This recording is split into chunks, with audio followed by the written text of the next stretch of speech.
Welcome back to Radiantly Rooted.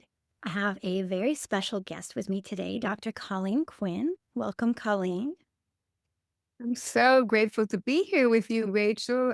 I consider everyone as a face of God. And so getting this unique opportunity to co create with another unique manifestation of God is just a delight for my soul. So thank you for having me. Thank you so much. I'm going to share Colleen's bio and then we'll dive into today's conversation and just see where things go. So, despite her devotion to the practice of psychology, it wasn't until her second near death experience, coughing up massive blood, fighting to find a breath, that she finally got to the end of her strength, uttering the plea, "Let me be love in every moment." And I just got goosebumps. That plea led her halfway around the world to a Costa Rican retreat where she found breathwork. Her relationship with conscious breath has changed everything. Wow. Do you want to tell us a little bit about your story? That's powerful, but scary. Yes, it's love always meets us exactly where we are, Rachel, and it gives us the autonomy and the free reign to do it our way for as long as it takes. And then when we finally do get to the end of our strength, love is there always waiting to because our hearts are finally open. And so it did take me two near death experiences, even though I knew from a very young age that I was a spiritual being having a physical experience. But my ideas of who and what God was very rooted in culture and the patriarchy and the church. And so I saw God as this being outside of myself. And I would pray, but it was really my list of demands of how I thought things should go. And so my first near death experience, I was in a car accident. I was my heart had stopped. I was literally in the tunnel with the light, which Rachel, I mean, the love that you feel in that moment, it's you're being adored by love, but you're inculcated by love, but it's beyond words, really. And the love said, "We would like you to go back, but it's your choice." Well, that was really powerful for me because my brother had died about 20 years earlier, and a part of me died with him, and kind of I let that happen. That's what our egos do is they sell us these delusions because they're trying to protect us. They think it'll hurt less, but they're young, immature parts of us, and it always comes at a cost. And so I really was kind of feeling victimized going through life, such a delusion, but in actively choosing to be here, that radically changed a lot. And I thought that was, the apex for me. But it wasn't because God isn't this anthropomorphic being outside of us. And so, I don't know, probably 20 years after that, after the pneumonia that you described, finding breath work, it's the irony isn't lost on me that I'm fighting for a single breath, right? To find that breath work is the means to my own soul. And what was powerful about that, Rachel, is that I in breath work, it's so intoxicating when you're fully surrendered and fully in, your subtle energy body loosens from your physical form. And because God really is the electromagnetic field that runs through every cell, which is 99.99% space, and that very intelligent field is God. It's in all of this world that seems so vibrant and solid, but our subtle bodies magnetize back to the whole. Well, I've come to see, Rachel, that the emptiness inside of us, a lot of people say, I'm looking for purpose or I'm looking for love. But what I really think we're all looking for is that union that we knew before time immemorial, before the Big Bang, when we were all together. There was nothing excluded. We were all unique manifestations of the one. And when we're in that state of union, what we always feel is bliss, and we call it love. But what it ultimately is that union. And so that is intoxicating. Those bliss fill-ups are intoxicating. I do it every morning to remember who I am and to be filled by love so that I can spill that love out, because energy really is everything. It is the world that coexists alongside of this material one, but it is the one where all the meaning is. Yes, for people who are not familiar with the subtle body, with the subtle energy body, could you go into that just a little bit more at a little bit more of a beginner level? Sure. I will say that the very first language that we all knew as babies is energy. We didn't speak words. And they immediately take the baby and skin to skin, they put that baby on the caregiver's body, the mother and the father. And in psychology and somatic experiencing, we call that lending your nervous system.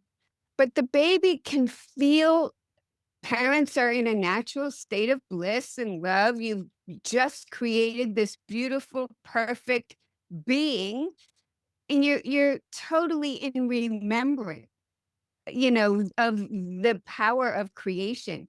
And so you're emitting that love energy to the baby. That's the first example, and then I have a couple other examples that I think most listeners can resonate with. So, have you ever had really great news that you were just dying to share with your significant others, and you go walking in the room and you don't say a word, you feel the energies off, and you lead with, "What's wrong?" Mhm. Yep. Because it's energy, we feel it. We are when we are in tune with our own energy impulses, energy speaks the truth far more than any words. It's only with words as we become children and adolescents that we tend to overvalue words and tune out the energy, and that's usually a recipe for being hurt, because actions and energies ultimately speak far louder than words. So tuning into those energies that our body's sending up signals in every single moment. And often our body's screaming. The more we can tune in, the more we can look beneath those words. And that's where all of the truth is. Thank you for that. I've been exploring energy work and energy modalities myself for quite some time, but I know that some of our listeners are beginners and new to the process, and so those were really powerful examples. And I think you're absolutely right in the sense that when somebody is in a certain state of energetic balance or imbalance, when you're around them, you can sense that energy, you can sense that feeling. And I tell my clients that, we are responsible for the energy that we are bringing into a space. And had a conversation with a person recently where but they had no idea how powerful their energy was and that other people were feeling it and sensing it. And so it really is so powerful. For sure it is. And like you said, we choose it. We choose the weather we bring. And a great way to identify where your energy is becoming conscious of the thoughts in your head and the words that you speak. Words are one of the most powerful energies in this realm. Biblically, God said, "Let there be light." And then the light appeared. When Moses asked God, "What should I call you?" God said Yahweh, which means I am. When we say I am, followed by any words, we become that. So if I say I am tired, I've taken a fleeting state and made it permanent. I am a loser. Well, you have adopted that. That's really powerful energy. But if you say, I am radiant, I am in trust, that's equally powerful. So becoming conscious of our thoughts and our words is the first step. And it will, if you become conscious of your thoughts and words for a week and you only allow yourself to think high frequency thoughts, and I'm not saying to bypass negative emotions, feelings are feelings. We have to feel them, but that doesn't mean we need to give them airtime, right? So I like to suggest to people, if you're feeling frustrated and you're out of your breath, the minute you can always say to your inner children, I hear you, I know you're frustrated, and we're going to talk about this later. I will give you your due, but you better keep your promise. There's the children have been disappointed so many times. Or if this moment calls for it, you can say, excuse me, go to the bathroom. We call ourselves hotheads when we're angry because the temperature rises in your face and your hands. So running your hands under cold water, putting cold water on your face, and then literally coming back into your conscious breath. Wherever you feel it, through your nose or your in your throat or your belly. I feel it in my throat. So I imagine myself most of the day standing in my throat, breathing. And there's nothing up here. There's no monologue. It's been a lot of practice to get these children to quiet down and just be in the moment. But the first thing I notice when I'm stressed and rushed is that I'm out of my breath.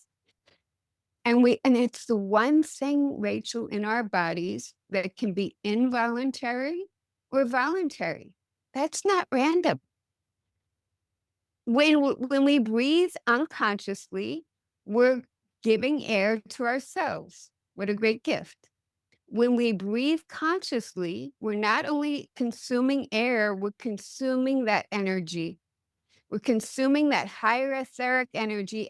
And we found that it creates a greater level of interstitial fluid in your cells to amplify at a higher frequency. So it's a perfect example of how what we do in this physical realm influences the energy realm and vice versa. So it's the one invitation. It doesn't take any time out of our day. We can come back any moment that we notice we're out of our breath and then tune in and be the witness over what we're thinking and what we're saying. It changes everything. It truly does. It truly does. That awareness, that self awareness, the noticing, and the learning to identify and catch it and choose what you want to invest your time and your energy into in this precious day that we're in, the precious time that we have. And, that inner monologue, I know so many people who are just overwhelmed by it just going all the time and having tools to calm it or slow it down, channel it where we want it are so helpful. Yeah, and I would like to point a little bit to quantum physics. So Einstein is really the leader of this whole quantum physics movement. And he said imagination is a preview of life's coming attractions. There have been multitudes of studies that show there is a quantum field of possibilities and thoughts become things. So you create your reality literally by what you're giving airtime to in your brain. That's a big power. We are the creators of our whole lives, of every experience, everything this body ingests. We have created it all. And that's radical. I think it was radical when a breath worker said to me years after my car accident, wow, you must have been swimming in some death energy to draw that to yourself. Now, she didn't know that my brother died in a car accident, but when she said it, there was an instant resonance within my body. I knew that that was true. And I had swum in that death energy. So I magnetized it to myself and I needed it. It's what I needed to wake up. And when we can go in to these breathwork journeys where we hover over our traumas, we can start to see through the eyes of love, and it always flips the coin on its head. So for years, I'm like, I was hit head on. It wasn't my fault. I'm a victim. But the coin flipped. I did draw that to myself and I needed it. It's what I needed to wake up. Love was with me the whole time. I don't have to fear death because, like quantum physics says, energy cannot be created nor destroyed. And I had a visceral experience of that. So it doesn't matter what anybody says. There's an old Jewish saying, Rachel, what's truer than truth? Do you know the answer? I don't. It's experience. Ah, that makes sense. When we experience something like my experience in the tunnel, or even any of these breathwork journeys that I've been on that have been like, they rival psychedelics, visual images and auditory downloads and sensory perceptions that are so vibrant and salient. It doesn't matter what anybody says because I've experienced them and they've changed me for the better. And I guess what I want to say to your listeners is if you can get in touch with bliss every day and fill yourself so that you're overflowing, why wouldn't you? And that brings me back to something you touched on earlier, your morning breathwork practice to fill your own cup before you head out into the day. Yeah, I believe that when we go to sleep at night, our subtle bodies leave our physical forms and we surf in liminal space, whether we remember it or not. So at night, our subtle bodies leave our material forms and we surf in liminal space, whether we remember it or not. And then, if I'm being candid, as I'm getting ready to wake up, I feel the thud back into this physical form. And I think most of us do. It's like a denseness. And so I need to remember who I really am. Breath work is such a powerful way to do that. Physiologically, when you're taking that energy in, and I do a very slow circular breathing. So it's in through the nose, out through the nose, but you're taking the energy in from the base of the spine, up, up, up, up, up, up, up, up to the pineal gland. Most of us usually breathe from half of our lungs. This is a full breath where you cannot take in a drop more. And then no gap between the inhale and the exhale. And through the nose, you're just letting it fall out. So that exhale becomes even longer than the inhale. And my best advice for folks trying it is to get lost in the act. Just become the breath. When you become the breath, that is when the subtle body releases from the physical form. In Hindu, they call that samadhi, where your breathing is so slowed that you're being breathed. Your need for energy becomes less.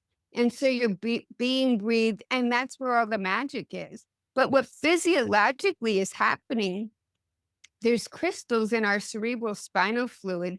They get compressed up the spine, and there's ventricles on the side of our pineal gland, and they put a massaging pressure. And then what gets released is dormant DMT. So, Rachel, do you know what DMT is? I have heard of it, but I cannot remember right now for the life of me.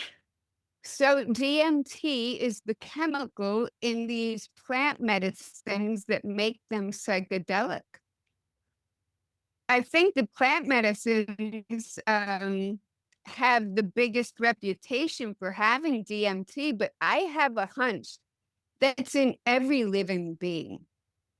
It lays dormant in our pineal gland unless we massage it out. Well, when that DMT comes out, it goes into every cell as a message of well being. And that's exactly how that interstitial fluid gets amplified and greater to carry a higher frequency. It is because the DMT coming into the cells. So it is a bliss trip, but each trip is different. And what's amazing about breath work for me, I call it the middle path. Psychedelics will plunk you into your soul, even if you buried things so deeply that bringing them up could be traumatic. And that is a risk. And I personally would not do that without a guide. But breath work is the middle path.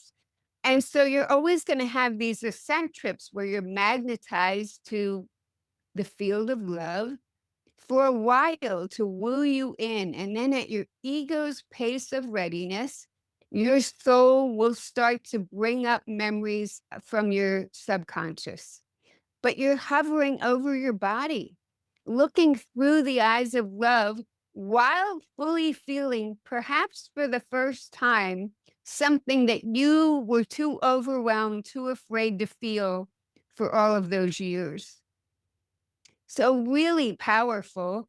And then your body can tell you the impulses of the actions that needed to happen for you to feel victorious, no longer a victim, and you finally complete those actions. That rewrites your nervous system. Our nervous system is like the software of our computers. You're getting a computer upgrade by rewriting it. And you're finally bringing harmony to what was a previously disintegrated, diseased inner landscape. Very powerful. It is powerful, and I like the visual of the computer software update. That's very, you can really picture that and see what it means for yourself.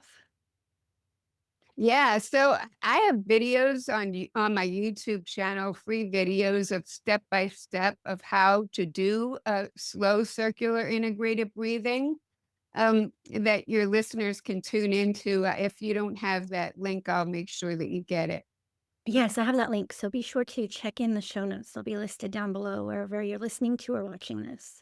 So you've shared about your experiences, and everything you've been talking to us about. You've shared about that in your recent book. Would you like to tell our listeners about that? Yeah, I did breath work for about 5 years and so many miraculous bendings of reality. And I was like, oh, love, I love these love gifts, but I know how this great playwright works. It's never just for one person. So I'm like, so what's the plan? Well, I got a resounding inspire, which is really interesting because the word inspire shares the same root as inspiration, right? That breath and inspire, you can't inspire without conscious breath, but it's clear from ancient traditions and astrology that we're in a period of collective awakening globally. It's an exciting time to be alive. We're in a love revolution, but it's rigorous. And I see this as the second birth pain. Gratefully, we all got here from these birth pains. It birthed us into something far greater than we were. But in between each birth pain, there's a pause to integrate. We're in the second birth pain now. And I was told to inspire and that this book would play a role. There's many light bearers, many roles to play. And this book is really a primer of what you can expect in relinquishing the ego's totalitarian regime over your experience. And it can seem maddening at times and also exhilarating. And so I really wanted to lay out what you could expect on this journey for people. There's a lot of my releasing of traumas in there because you can't find that higher frequency, that higher harmony without integrating this inner landscape. Happiness is an inside job. So it's really releasing a lot of traumas, and it's interwoven in a very unconventional love story that I experienced the highest form of love, platonic love, with my breathwork partner, gazing in his eyes, touching hands, lots of energy transference, but we're all very stingy with gaze, touch, and affirmation. After childhood, we're all touch deprived, whether we're in a relationship or not. So allowing love to do its work from safe container of conscious breath really gave the safe space for a lot of traumas to be released, but also for these love fill-ups that I would come home and spill to my husband and my family. And so it's this unconventional love story. And I just want to say to all of your listeners that when we're in a relationship and we expect one person to fulfill every need and desire and want for us, that's too great of a demand on the relationship. And the highest love wants what's best for us, even if they're not included. So I'm very grateful that my husband feels safe enough to realize that he was the beneficiary of this more transcendent way of being. I think that's the highest love. So that's in there as well. And I think it can really inspire people that there is so much more. Yes, and I love that you shared that because I feel like so many of us don't prioritize taking space in our day for filling our own cup, for filling our own well, for whatever that means to us. And what, to your point, we find when we do take that time is that that spills out into all of our relationships. So it's not only benefiting us when we do, it benefits everybody around us. And so I think that's a really powerful point there. Yeah, years and years ago, I was shown this visual of the sand and the rocks. Have you ever seen it? I love that one. Yeah, I mean, it bears witness right now telling it. So if if we put in all the sand of everything we need to do first, and then we think we're going to put in the rocks of filling ourselves and nourishing ourselves, they won't fit. But when we fill and nourish ourselves first, we put all the rocks in and we pour in this same amount of sand, the same to-do list, the sand fits perfectly between the rocks. And that everything in this material world points to the spiritual energy realm. That's just a perfect example. And the whole day goes better. So, yeah, if there was one takeaway, come to your breath, bring harmony to your inner landscape, bring the bliss, and spill it out everywhere. I love that. And I'm not sure that we shared the title of your book. It's Essence Merging. Do you want to share what that phrase means to you? I'd love to. So I that actually came to me as an auditory download, looking into my breathwork partner's eyes, where there was no him, there was no me, there was just this love. We were just there was just the energy of love.